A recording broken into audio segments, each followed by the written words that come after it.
The ultimate redraft game plan to help you win your fantasy football league in 2024. That is what we are going to talk about today on RotoViz Overtime. Myself and Shawn did just draft a major redraft league over at the FFPC in the main event, where we spent $2,000, Shawn, to try and turn that into $1 million.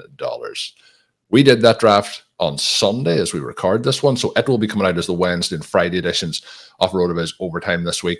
And I have to say that I am pretty pumped, Shawn, with how that draft turned out. So we will maybe talk some of our pre-draft strategy that we discussed on today's show, as well as Shawn's recent draft in the Apex Experts League, where we're going to talk through some of the selections that he did make. So I'm looking forward to this. We're fully into the redraft mindset, but Shawn, that best ball mindset never goes away. And as listeners know, our ongoing RotoViz Triflex Dynasty draft is still ongoing. So we have our fingers in all the pots, or whatever the way people talk about those sorts of things are. We are in all the formats.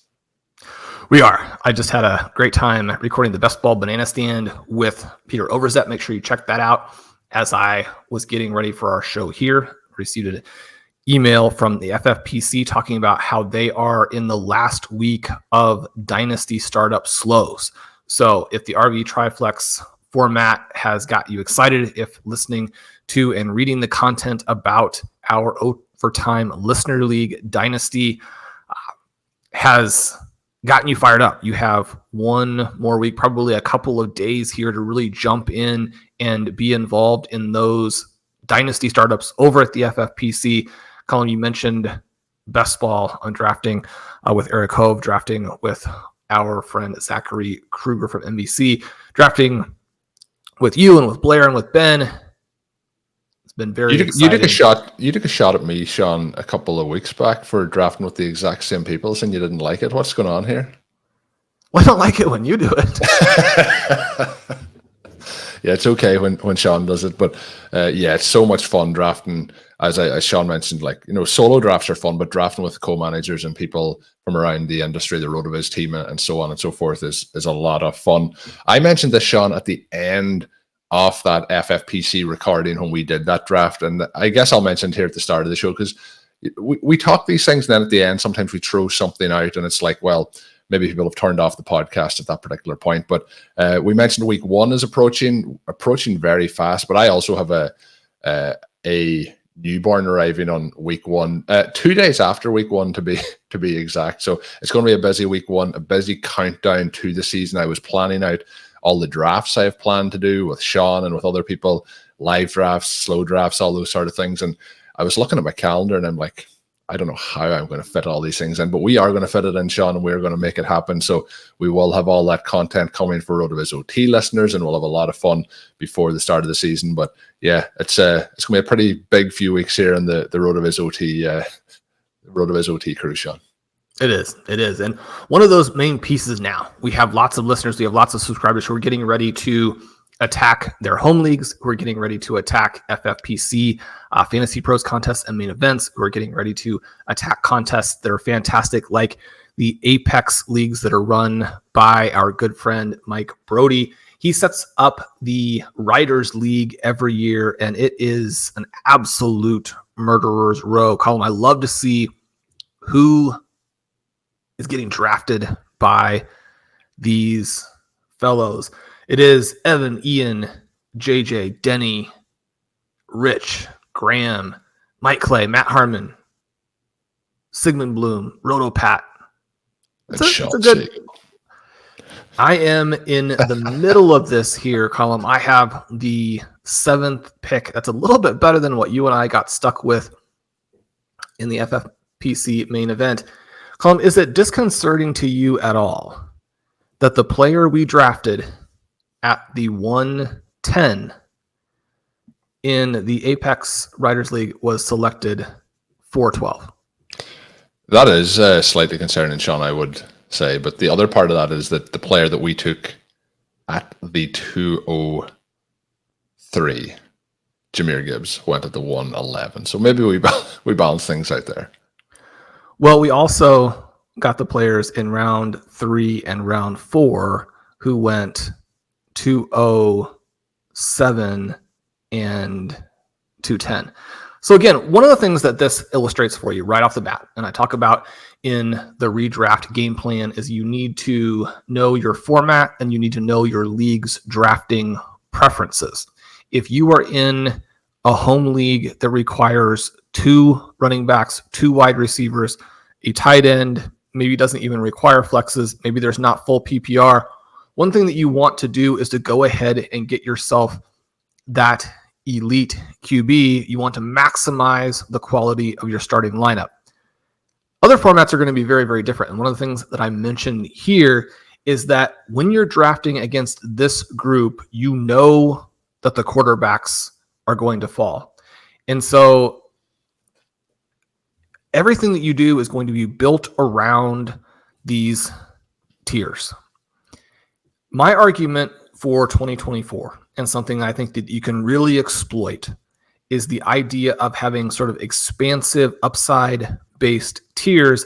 And Colm, you and I ran into it in the main event, where if we have a group of 10 QBs, all of whom look like they could be the overall QB1.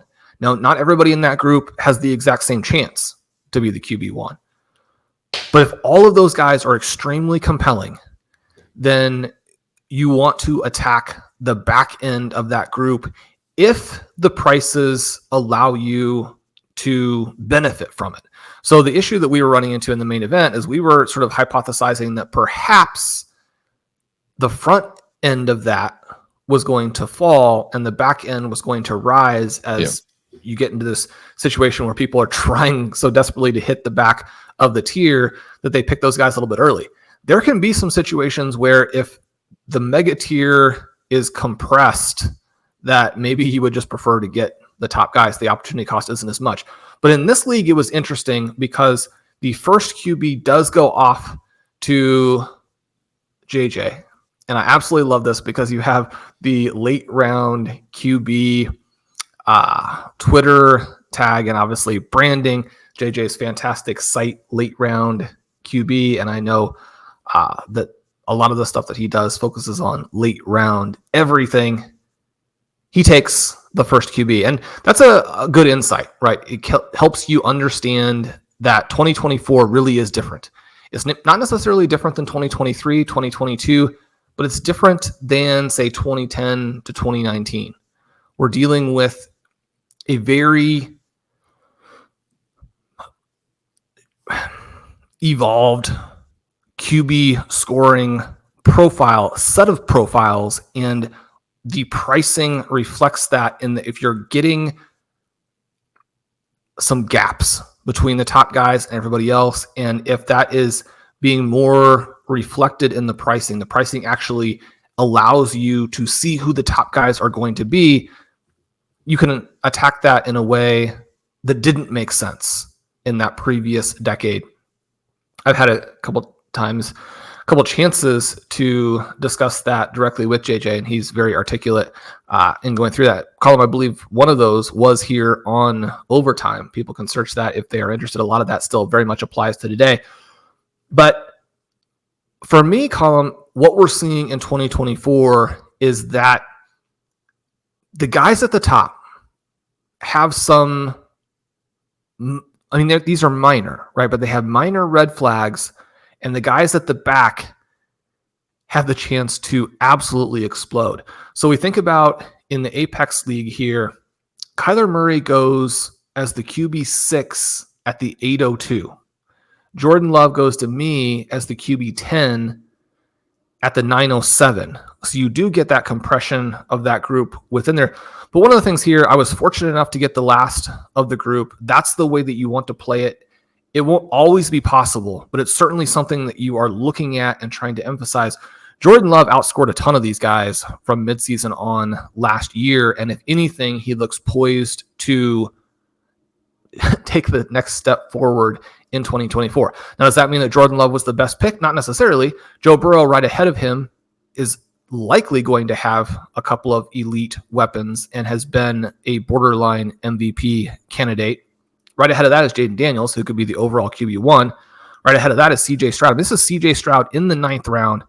Colm, listeners are going to get to hear how we approached him in the main event. We love what he could do. He has a chance to be this year's Patrick Mahomes, and Patrick Mahomes goes at 6'10". A lot of people are going to say, well, that seems like an extraordinary price. I definitely want to jump on it.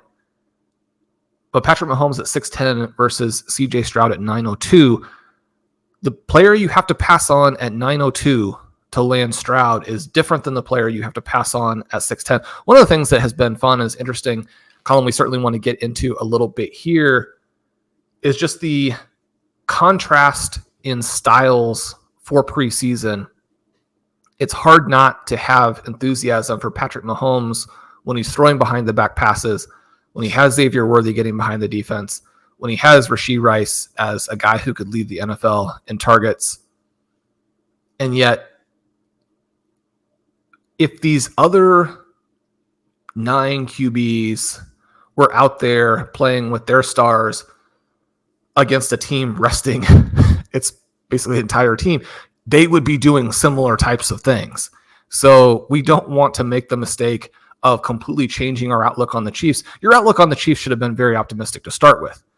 But what they're doing when they decide to get their guys ready, which I think you should probably do. It's interesting that mostly what we are getting from teams is that teams who have young rookie quarterbacks are playing those guys and everybody else is resting people. I don't understand how teams like the Tennessee Titans, for example, can think that they can afford to go into the season resting their players. But we want to keep in mind that these teams are approaching it differently. Colm, as you look at the QBs that go in the first 10 rounds, and one of the interesting things here, anyone who had a chance to listen to the Stealing Bananas last week, where Ben and I give our first and second round projections for 2025, one of the fun things that we did was include sort of a third segment where we talked about Superflex for 2025. He had Trevor Lawrence in there. I had Trevor Lawrence out, and I said I thought that was a mistake. Trevor Lawrence. He's continuously, every draft I'm in, Shawn, the slow drafts, particularly at the FFPC, every draft he is fallen. He feels like he's like in that, like he's in like a forgotten tier all of his own. So we have this tier of 10, and then the next like little soft mini tier or false tier includes Dak Prescott and Caleb Williams. As we think through redraft strategy, you want to be aware of how your league mates are going to approach not only the starter, but also backups and what the free agent pool is going to include. Because I think you could argue that once the first 10 were gone, that maybe you could have waited forever on 11 and 12, in part because after 11 and 12 went, the next QB to be drafted was Brock Purdy in round 14. Then we got Tua in round 15. I selected Trevor Lawrence, QB 15, as my QB2 in round 16. So, again, knowing your format and knowing how the other drafters are going to approach it is crucial. I do think on that. What do you think about this quarterback tier? I think the tier that you went through is all perfectly fine. But what I would highlight is you mentioned there, your drafters in your room and knowing the tendencies. And in this room in particular, you're looking at some of the industry's leading drafters or minds in the industry, and they are really thinking this through and know that everyone's probably going to wait on that second quarterback, and the tiers are going to be much different. I can see, people listening and saying, like, when they're in their draft, that somebody's going to take Jalen Hurts in the third round, somebody's going to take Patrick Mahomes in the end of the third round. We're going to see them pulled up, and then people will end up having 2 and 3 quarterbacks by the time the draft gets to the 14th round. So it's going to be different in every draft room. It's not going to be the case in them all. But in this room, what I would say is, like, a bit like, if you think of this room a bit like, say, if you're using Shawn's rankings on the website and it's rankings versus ADP, I do think you need to factor it in a little bit with an experts league like this, the way they set it up. But Sigmund Bloom, for example, he has Anthony Richardson, and you mentioned Joe Burrow, drafted those in 7 and 9 to get those 2 particular quarterbacks. But what I think when you look at this tier, And when you look at any tier at any position, I think the key is trying to find that sweet spot. And the sweet spot is being able to get somebody in that tier and not missing out, but also getting them at the price that you want to pay. The difficult part with that is anyone can take that player at any point, as there's a draft that's out now at the minute on RotoViz Radio that you can listen to Shawn and Blair doing an FFPC draft, what they did, the Fantasy Pros Championship, where just unfortunately, Shawn, the draft room took 3 tight ends off you guys, and I'm sure people can listen in and hear all about that. But you are kind of at the mercy also of the draft room that those players get to you. So Shawn touched on our draft spot in the main event, which ends up in draft slot 10, and there was some players that we potentially missed out on based on the draft slot alone, because you're not going to get certain players to that point.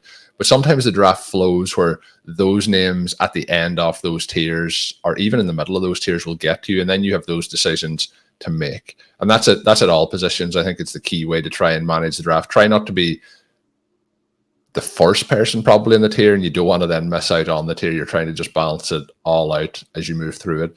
The actual tiers, though, Shawn, that you mentioned, I think are all fine. I do think that Trevor Lawrence it's a little bit baffling. He's kind of like one of those players that people are willing to let somebody else draft. And I haven't drafted a lot of him this offseason either, but I think that he should be going in that Dak Prescott tier, where you mentioned the soft tier with him and Joe Burrow.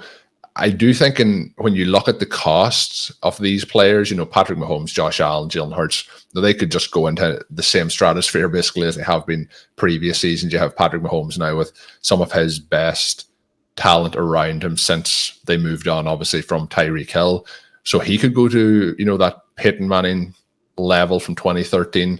But when you look at the discount and what you can get with that Stroud, Daniels, Love tier that went in this draft in round 9, that's kind of where I think the sweet spot is, because if you can add in the players in those earlier rounds and then get one of those guys, that's the way I'm trying to play that first quarterback in redraft. And people will hear on that main event draft as we kind of thought that out and how it would play out, and it kind of played out in a way that both Shawn was right and I was right, even though we had two just kind of semi-different ideas on the way it would play out.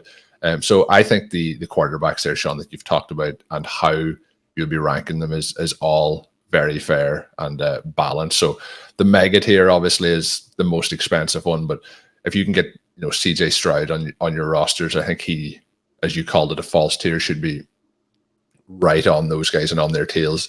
And it kind of feels like those ascending names, the younger guys in Love, Daniels, and Stroud are ready to take that leap right up into that. And when you talk about a QB mega tier at this moment in time with 4 quarterbacks and Allen, Jackson, Hurts, and Mahomes, it really feels like we could be going into a golden age of quarterbacks for fantasy football and for the NFL again. With if the likes of Stroud, Daniels, and Love, maybe even Williams and Richardson take that next step up, we could just have a monster tier next year, which would make the landscape very interesting for the QB position. When we move further down, Shawn, into your second objective here, and this obviously varies from league to league in terms of where you draft them. Shawn mentions the player that we drafted at spot 10. We won't tell you which tight end it was, but it was a tight end that we did add to the roster at that point. But that is a tight end premium format where there is, an extra incentive to add that position early. In other leagues, maybe not as early. In this here draft, for example, Travis Kelce was the tight end 1 to Denny at the 408. We get Laporta, McBride going at the end of the 4th round. But as we move through the entire draft, it's Mark Andrews, Dalton Kincaid, Kyle Pitts, George Kittle, Evan Ingram, Brock Bowers. You'll have no surprise went to Shawn Siegele, then Njoku, and Ferguson to finish that out. But Shawn, the tight end position for people, when we talk about zero RB, and I often mention the phrase that I still think that while people are doing more drafts where they take wide receivers early, the mixing the entire elements of a zero RB draft together is something that is still done incorrectly, and having one of those elite tight ends is something that is of premium value when trying to build out that juggernaut zero RB roster. So when you look at this draft and how it played out, were you kind of in line with where the prices were here? Did you think that maybe they went a little bit later than you thought? How were you feeling looking at this room and how the tight end position developed? And do you think in kind of PPR formats, this is the way that it will develop in most rooms. I think in people's home leagues or redraft leagues that they aren't in, like the FFPC or other formats like that, I do think we'll see tight ends, drop. I think Brock Bowers is somebody who's probably going to go in the 10th round in a lot of people's like home draft leagues and so on, just because it's a rookie and people probably aren't as invested in him or thinking about him in the same way as maybe we are. But I can see that with Njoku and Ferguson and co as well. I think the tiers will drop down a little bit and be more spread out. But in this particular draft, how did you feel the tight end landscape looked versus what you envision it in 2024? Yeah, so that's another one, exactly as you put it, that you want to understand where the guys are going to go in your league. One of the things that you can look at and think through is the history of it. Obviously, on whatever site you are going to draft, you want to see how those players are ranked and how they sit in the defaults, because that is going to influence where they go. But the great thing about the tight end position is that it tends to be undervalued. And so hitting it in the right way gives you arguably an additional half starter or third starter.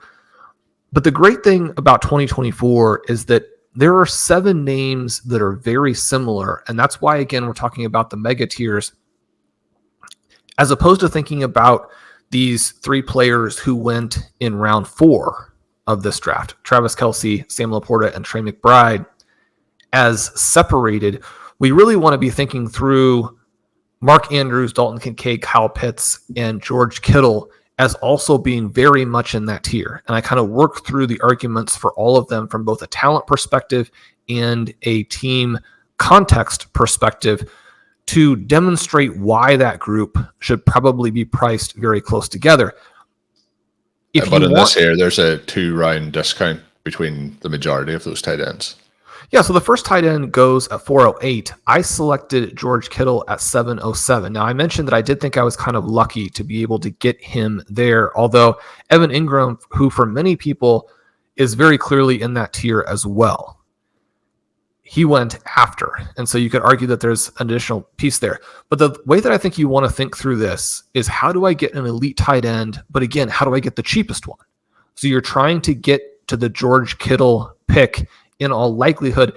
And Kittle is someone who should be very good in PPR and very good in tight end premium, but arguably even more elite in a format where his just off the charts efficiency allows him to do it on potentially fewer targets. And then if you get all the targets, you just absolutely crush the position. I mean, George Kittle could very easily finish as the overall tight end 1.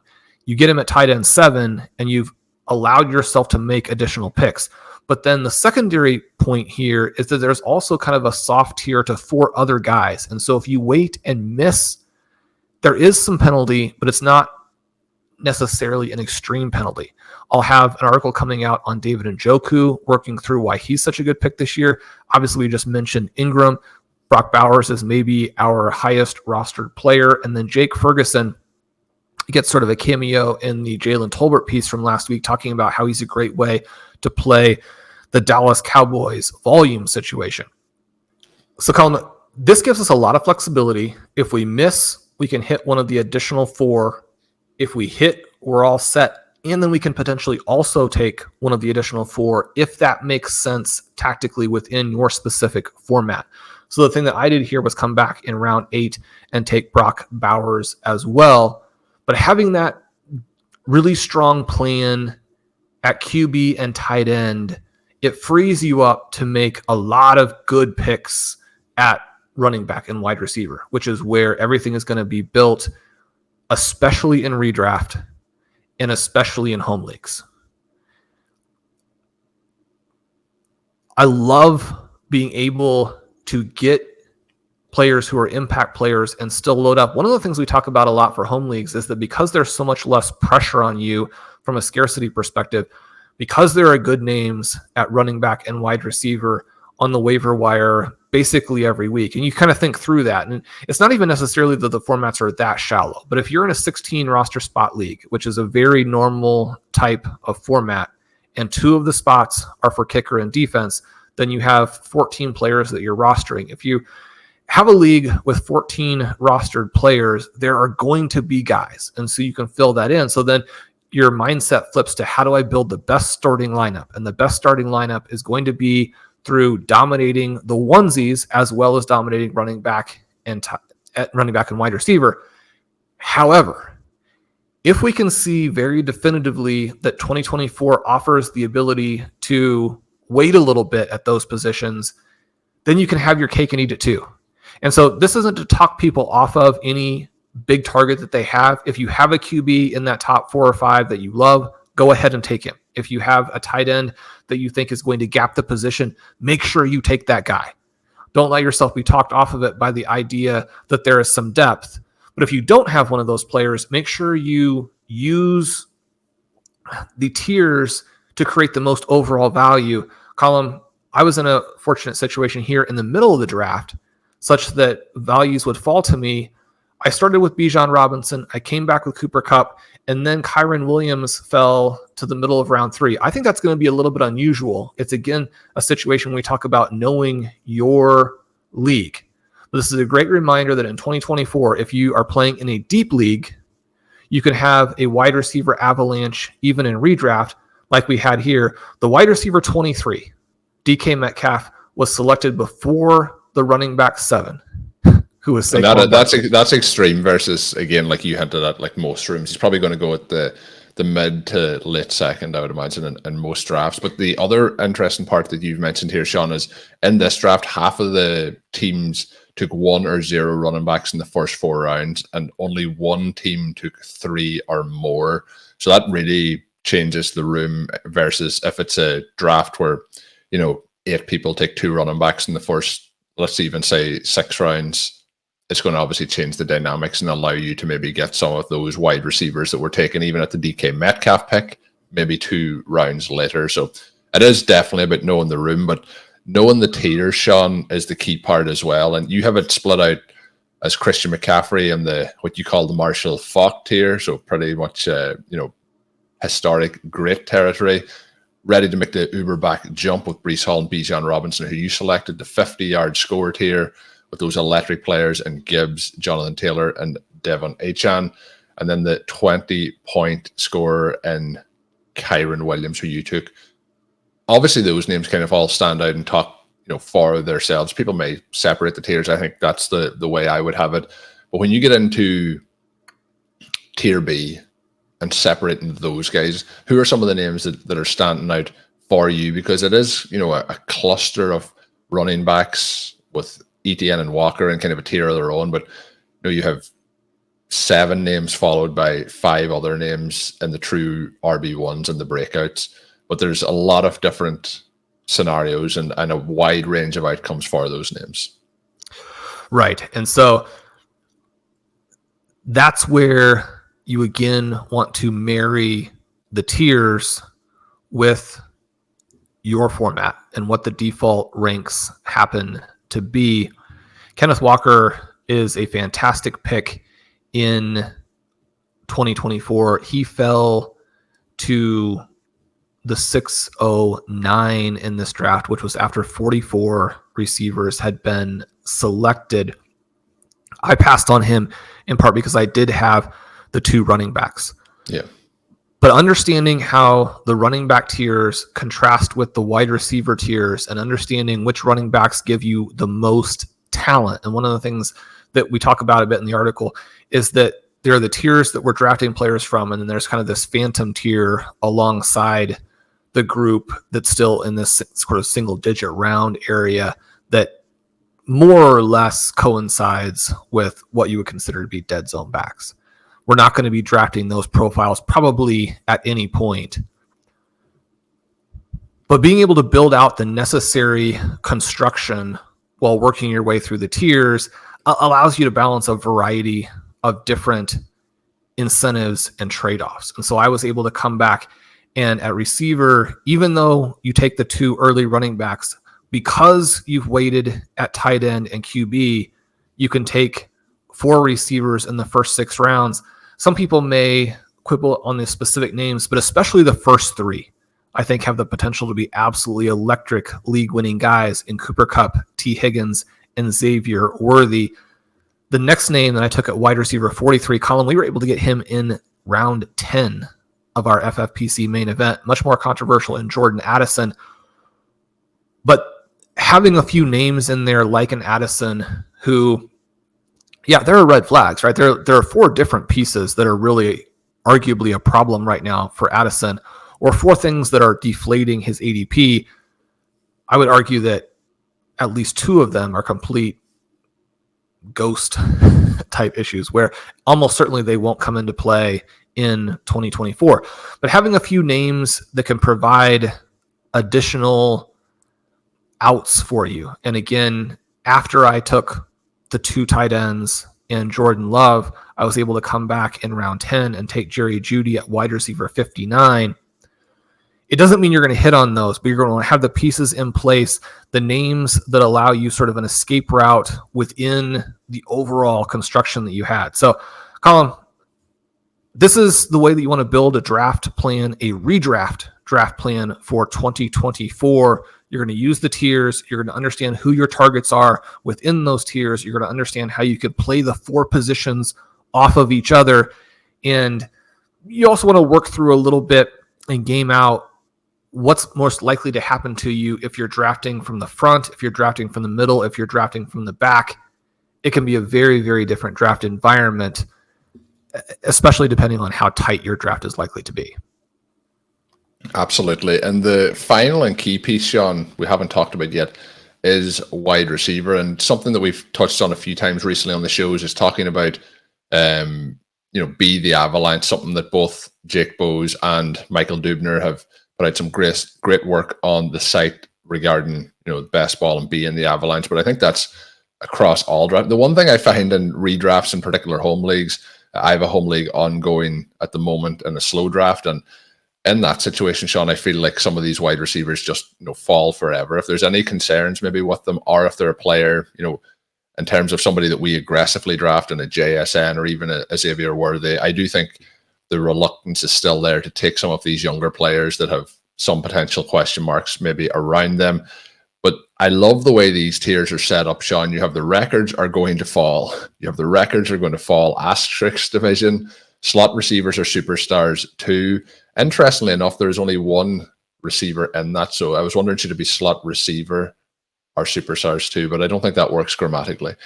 Records are going to fall. Breakout division, we have 1 name in that Shawn has been hyping all off season. And then we get into the tier 2 where there's a couple of soft tiers in there, which is interesting, with a soft tier 2B and a soft tier 2C. Some of the veterans fall into tier 3, and then the wild swings in round 4, which are tier 4, which are some of the most fun plays, I think, in all of fantasy drafts. And players in that would be the likes of Zay Flowers, Tank Dell, T. Higgins, Brandon Ayuk, Rashee Rice, Worthy, Jaden Reed, and JSN, who I mentioned earlier. But Shawn, you have 6 full tiers marked out in this particular article. But looking at the wide receiver positions, what are some of the keys and what are the frameworks that you think will elevate any roster in 2024? I think the key thing is to make sure you are continuing to build the combination of targets and upside, and not getting caught doing only one or only the other. And then within that context, it's crucial that you use the insights from other tiers to make sure you get enough. And you had mentioned this idea of being the Avalanche. One of the things about that insight, and one of the things that we write about every single year as it relates to redraft, because at this point, being the Avalanche in best ball has become so much of a default. Yeah, that you don't necessarily have to remind folks that if zero RB isn't working for them, they're probably not drafting enough wide receivers. Although really that is the key takeaway from Jake's work and Michael's work, is that you're starting wide receiver heavy in best ball, but you're probably not getting where you want to be. So in some ways, what I just said there is still the opposite. But in redraft, I think we're getting such crazy prices on a variety of positions that you want to sort of work through and think, well, if I can get someone like Kyron Williams in the middle of round 3, I probably want to make that detour. If I'm going to get Bijan Robinson, who is certainly among the very top favorites, and anybody in round 1 is going to be in the mix, but to be the 2025 101, not to spoil it too much, but he was Ben's pick for the 2025 101. You get them in the middle of the round and you can build off of that. You've already lost the top 4 receivers. You want to consider it. But then there's the element where if you're going to do that, you still have to address receiver in a dynamic way. And the flip side is that if you start receiver, you can still end up short. So you mentioned there was only one team that went with 3 running backs through the first 6 rounds. But the issue that you can vaguely run into, and this isn't to say that any of these individual teams are built incorrectly, because again, these are the best minds in fantasy, but we have 2 different teams that start receiver, but don't get to 4 through 6. And we have an additional team that is built with Breece Hall and then 3 receivers, but also doesn't get to 4 receivers through 6. My particular squad that actually has 2 running backs in the first 3 rounds does get to receiver through 6, and it hits that 4th receiver before the wide receiver cliff. And again, sometimes you can kind of take some risks and miss. And in this format, once I've taken the 2 early running backs, even if I go receiver in rounds 4, 5, and 6, I don't have control of the other picks. I could get wiped out. And when it comes back to me in 6, we could be already past wide receiver 44. And that for me is where the cliff is. And so at that point, I would have also been stuck without the 4th receiver. But as you're working through it, you're thinking it's pretty unlikely based on what we know of how drafts are taking place, even drafts that are crazy avalanches like this. So I know based on the tiers that I'm going to be able to get a 4th receiver before the cliff in round 6, and my build will work. So again, that's the element there with the tiers where you can make sure your construction works by understanding how these groups of players interact with each other, and then you take that back to your specific format and make sure that that is indeed the case. Yeah, and I think we've touched on it a few times, but just to make it even more clear, I do think that using tiers versus using ADP is something that people in all formats should be trying to use, and particularly when you go into the home league environment where the ADP can go completely out the window. But having those tiers and being able to see how it works out if you do take a detour, like Shawn mentioned, for a running back, or if you're continuing to go in on the wide receivers, what is left and where is that cliff? Because the wide receiver cliff here is in round 6. The wide receiver cliff in your draft could be in round 10. The reason that you're able to see where that wide receiver cliff is coming is based on the tiers at the position that you would have remaining to help you plan out what you want to do in your draft room. But lots of different topics and players discussed on today's episode as we went through QB, tight end, running back, and wide receiver. Shawn, any final thoughts for people who are jumping into their redraft leagues over the coming couple of weeks as they get ready for the start of the season? Well, just make sure you're paying attention to the site. Colm, we have that coupon code RVRadio 2024 at checkout for a 10% discount on your 1-year subscription.